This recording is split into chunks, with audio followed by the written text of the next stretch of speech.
which is 3.3 in chapter number 3, and this is known as workers.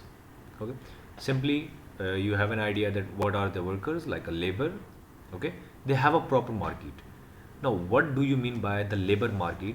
The labor market is like a place where you have so many labors. Okay, consider it as labor market.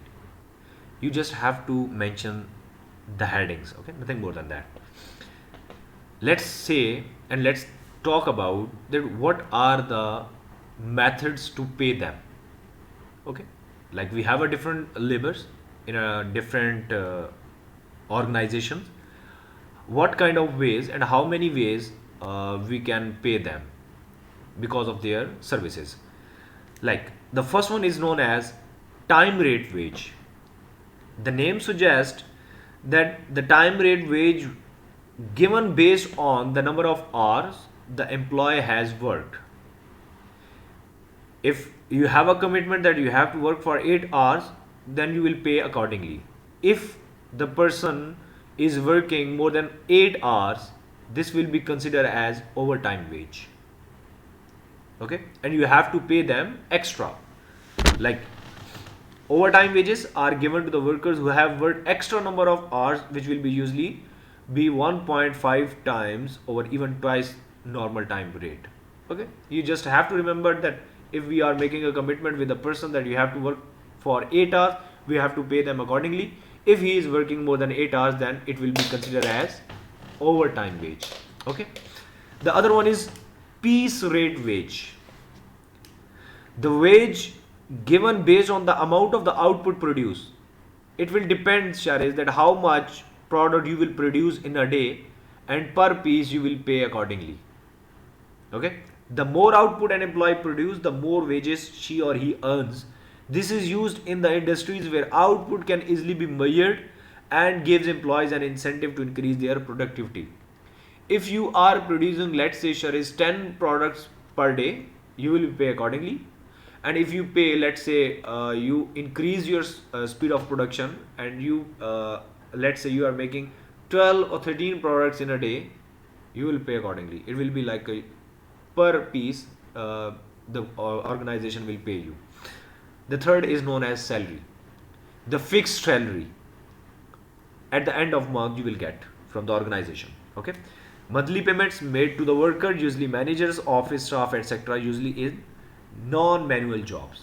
Okay, the other one is performance related payments, like in the other words known as your bonuses, your incentives. Okay, you will get from the organization. Payments given on to individual workers or teams of workers who have performed very well. Commissions given to the salesperson for selling to a targeted number of customer is a form of performance related pay. If you are doing great, you will get extra pay. Are you getting my point?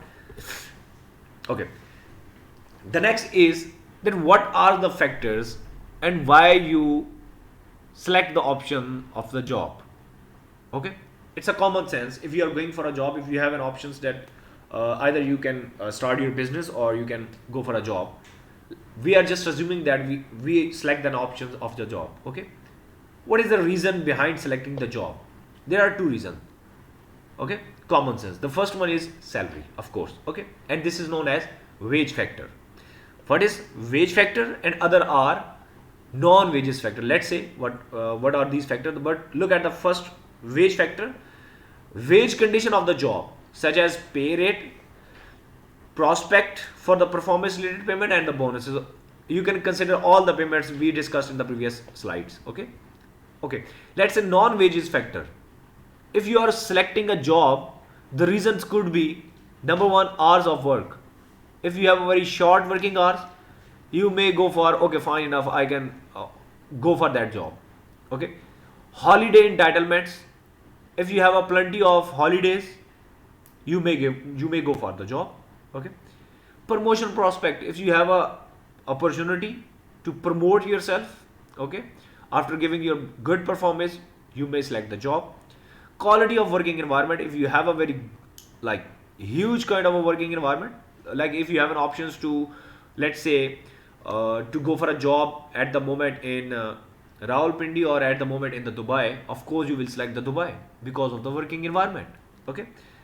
Then fringe benefits like free medical, company car, discounts, and then training opportunities, distance from home to workplace, pension entitlement. These are some are the factors you can consider as the non-wages factor. Okay.